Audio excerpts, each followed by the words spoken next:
தற்போதைய அண்மை செய்தியை பார்க்கிறோம். டிஎன்பிஎஸ்சி தேர்வுக்கு சில நிமிடங்கள் தாமதமாக வந்ததாக கூறி தேர்வு அறைக்குள் அனுமதி மறுக்கப்பட்டிருக்கிறது. இதனால் அங்கு பல்வேறு ஆம்பூர், ஈரோடு, திருச்சி, திண்டுக்கல் ஆகிய இடங்களில் மாணவர்கள் வாக்குவாதத்திலும் சாலை மறியலிலும் ஈடுபட்டிருக்கிறார்கள் என்ற அண்மை செய்தியை பார்க்கிறோம். கூடுதல் விவரங்களை செய்தியாளர் இமானுவேலிடம் கேட்டு பெறலாம். இமானுவேல், கூடுதல் விவரங்கள்.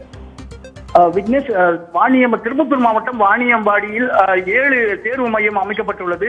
இந்த 7 தேர்வு மையத்தில் சுமார் 2000க்கும் மேற்பட்ட தேர்வாளர்கள் வந்துள்ளனர். இதில் இஸ்லாமிய பெண்கள் மற்றும் இஸ்லாமிய ஆண்கள் தேர்வு மையத்தில் 1 நிமிடம் காலதாமதமாக வந்த மாணவர்களை வெளியே நிறுத்தி அவர்களுக்கு அனுமதி மறுக்கப்பட்டுள்ளது. அதே போன்று திருச்சி, திண்டுக்கல்லில் தற்போது சாலை மறியல் நடைபெற்றுக் கொண்டது. ஈரோடிலும் இதே போன்று மாணவர்கள் அவர்கள் அனுமதி கேட்டு வாக்குவாதத்தில் ஈடுபட்டு வருகின்றனர்.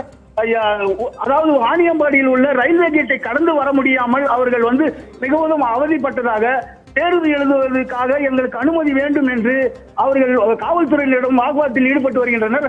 தொடர்ந்து தேர்வு மையத்துக்கு அனுமதிக்குமாறு கல்லூரி வளாகத்திற்கு முன்பே அவர்கள் அமர்ந்துள்ளனர். விக்னேஷ், இமானுவேல், இது தொடர்பாக அதிகாரிகள் என்ன சொல்றாங்க? பாதிக்கப்பட்டவர்களுக்கு ஏதேனும் நிவாரணம் கிடைக்க வழி இருக்கிறதா? தேர்வு மேற்பார்வையாளர் துணை ஆட்சியர் முருகேசன் தற்போது சம்பவ இடத்திற்கு அவர்களிடம் பேச்சுவார்த்தையில் ஈடுபட்டு வருகிறார். தேர்வு மையம் 9 மணிக்குள் இருக்க வேண்டும் என்று அவர்களிடம் தெரிவித்தனர். அவர்கள் இந்த வாணியம்பாடியில் இருக்கக்கூடிய முக்கியமான பிரச்சனை, இந்த ரயில்வே கேட்டை கடந்து வர முடியவில்லை, அதை சுற்றுப்புறத்தில் நாங்கள் சுற்றி வருவதனால் தான் இந்த பிரச்சனையில் நாங்கள் மாட்டிக்கொண்டோம் என்று அவர்கள் தெரிவித்தனர். இருந்த போதும் அவர்களிடம் கடுமையாக பேசி வருகின்றனர். விக்னேஷ், கூடுதல் விவரங்களுக்கு நன்றி இமானுவேல்.